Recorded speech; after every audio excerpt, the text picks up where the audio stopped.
Okay, hi, good afternoon. Welcome, coach. How have you been doing? Yeah, good, thanks. Very good. Okay. Well, how do you look at the Asia Cup performance where a young and experimental team is playing? And initially, they were not doing so well, but then they came up with a very good performance 16-0. Then they defeated Japan, whom they had lost to initially 2-5. So, what is your overall take on a young team fighting it out all?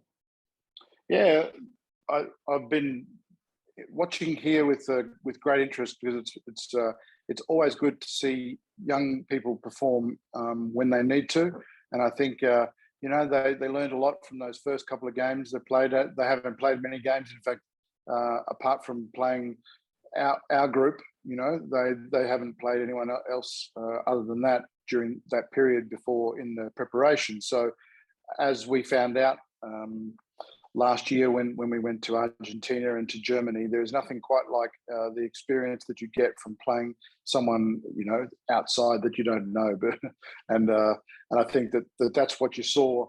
You saw that group come together, learn from their mistakes. We saw a fighting spirit about them, which is always great to see, and that's something that we've always tried to instill in this camp environment, and it's good to see those guys showing that. So it's all about opportunities and taking your opportunities when you get them, and so it's been good to watch. Right.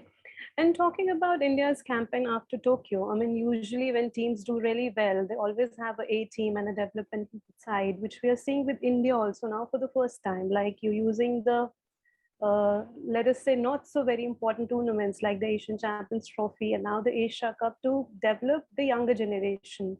So what is your view on this entire thing? Because it never used to happen in India before this.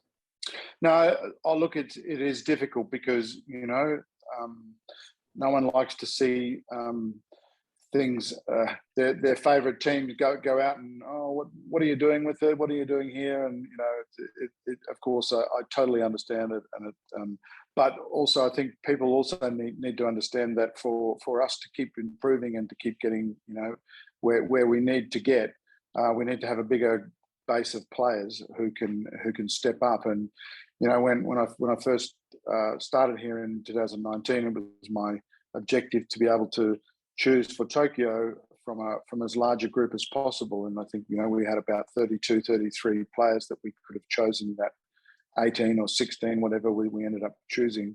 And I think that's what you saw. You saw us really, really making it very difficult to select that group.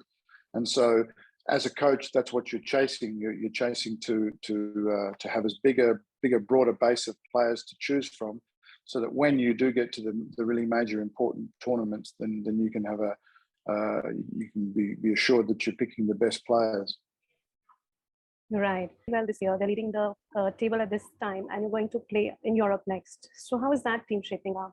Yeah, that's looking good. As a coach, you never really ecstatic about how things are going. You're always looking at it from perhaps a critical eye, and so I always want things to be better. But no, look, it's going well.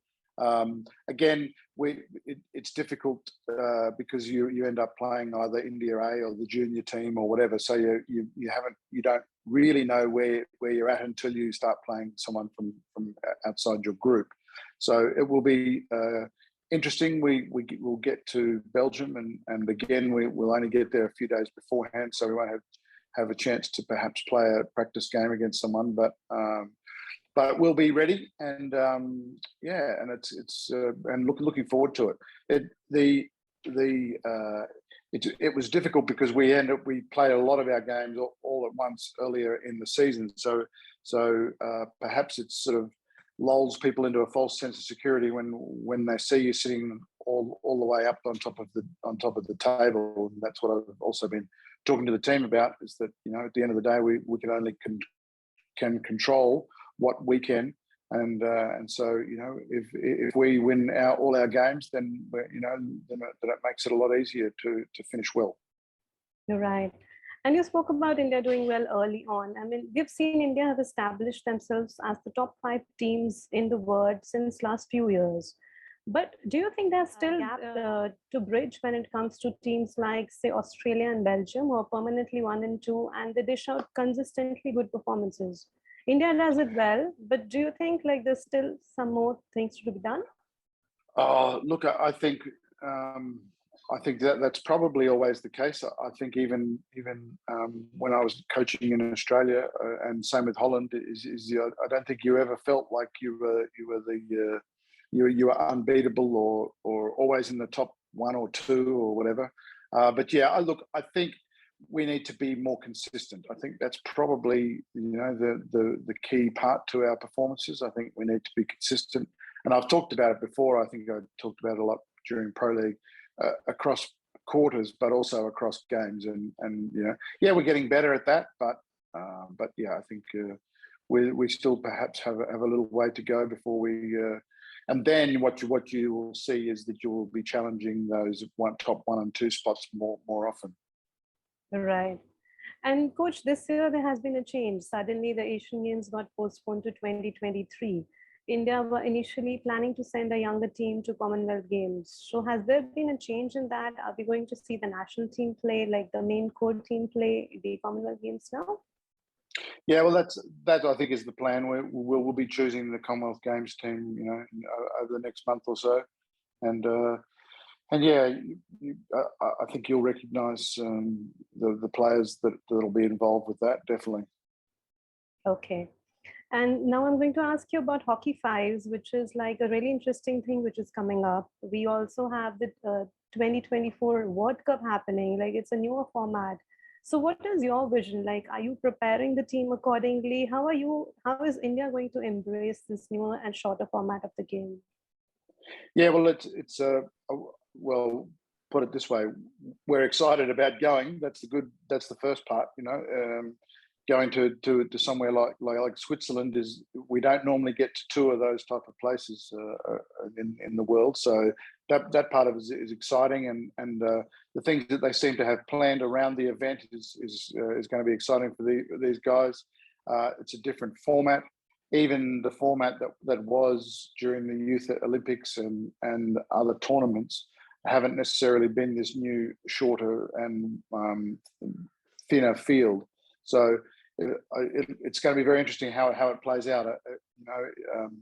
The larger field perhaps produced a different game to what this one will, and it won't be really until we get there and see how hard the boards are, as in how much rebound you are going to get, and that will have a big impact on how the game is played and sort of tactics. So yeah, it's going to be an interesting time, but certainly it'll be the boys love it. It's been a great training tool for us, to be honest. We often play small-sided games, but this brings an extra dimension to it where you can play it around and it's almost like 360, like futsal, pretty much. And yeah, the boys come off. They're very tired after a few minutes, so it's going to be fast, exciting action, I think. So how different do you train when you train for Hockey Fives? Like, do you pick a player who has a different kind of a skill, or in terms of preparations or on the field? What is different from 11-a-side?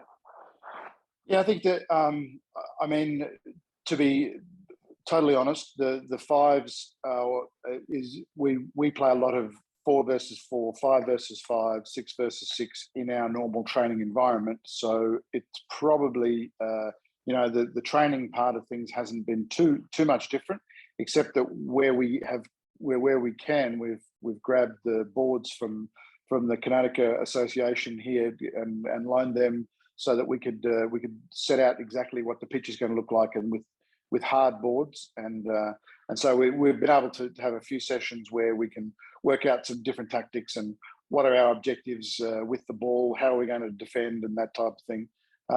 So yeah, look, at the end of the day, and it's the same with any type of sport, the core group of skills required are pretty much the same. It's the dribbling, it's the fast decision making, and what this brings into it is perhaps the indoor part of it, and that is use of the boards to get around players or to set someone up for a goal shot. Okay. And lastly, do you think this format is going to replace 11-a-side in the long run in hockey? Yeah, no, look, I certainly, I'm not going to make any comments in that field. I certainly hope not, and I don't think it ever would. I think the concept really would be and you know, as additions to what we know about our beautiful 11-a-side game. All right. Thank you so much, Coach. Thank you for your time. It was a pleasure to speak to you. Thank you. Bye bye. Bye-bye.